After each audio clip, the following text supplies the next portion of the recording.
নমস্কার বন্ধুরা, আরও একটি নতুন ভিডিও তোমাদের সবাইকে স্বাগত।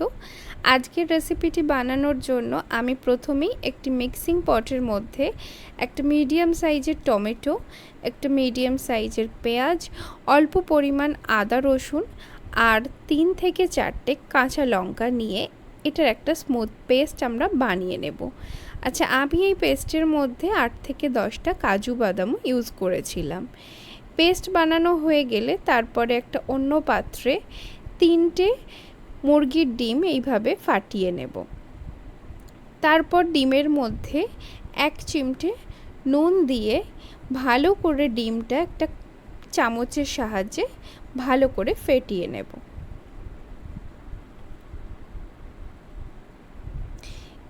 এইভাবে কয়েক সেকেন্ডের জন্য ভালো করে ফেটিয়ে নেওয়ার পরে আমি এখানে নিয়েছি একটা কেকের ছোট মোল্ড।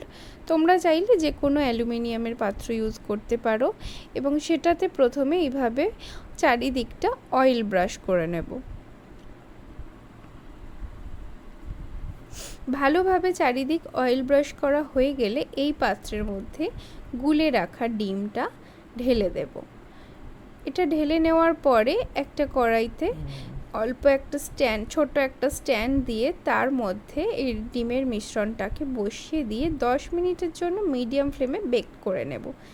পেস্টটা ঠিক এই রকম হবে, খুব বেশি জল হবে না। এই রকম একটা থিক পেস্ট করে নেওয়ার পর আমি এটা অন্য পাত্রে 1 চামচ হলুদ গুঁড়ো, 1.5 চামচ লঙ্কা গুঁড়ো, 1 চামচ ধনে গুঁড়ো আর 1 চামচ জিরে গুঁড়ো, স্বাদ মতো নুন দিয়ে তার সাথে অল্প পরিমাণ জল মিশিয়ে একটা পেস্ট আবার বানিয়ে নেব। পেস্ট বানানো হয়ে গেছে আর এদিকে দেখো ডিমটাও বেকড হয়ে ভালোভাবে ফুলে গেছে। এবার এটাকে ডিমোল্ড করে ভালোভাবে ছুরির সাহায্যে কিউব আকারে কেটে নেব। তোমরা চাইলে তোমাদের ইচ্ছে মতো সাইজ ও শেপে এটাকে কেটে নিতে পারো। আচ্ছা, এই যে প্রত্যেকটা থেকে আমি এইভাবে হাতের সাহায্যে ছাড়িয়ে নেব আর সাইডে এই যে জায়গাগুলো খুব একটা ফুলে গেছে সেগুলোকে কেটে একটা পারফেক্ট শেপ আমি দেওয়ার চেষ্টা করলাম।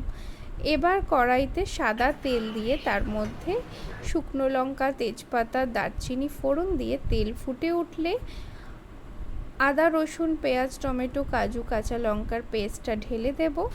দেওয়ার পরে 2 থেকে 3 মিনিট এটা ভালোভাবে একটু কষানো হয়ে গেলে তার মধ্যে অল্প পরিমাণ জল দিয়ে মিডিয়াম ফ্লেমে আরও 2 থেকে 3 মিনিট এটাকে ভালোভাবে কষিয়ে নেব।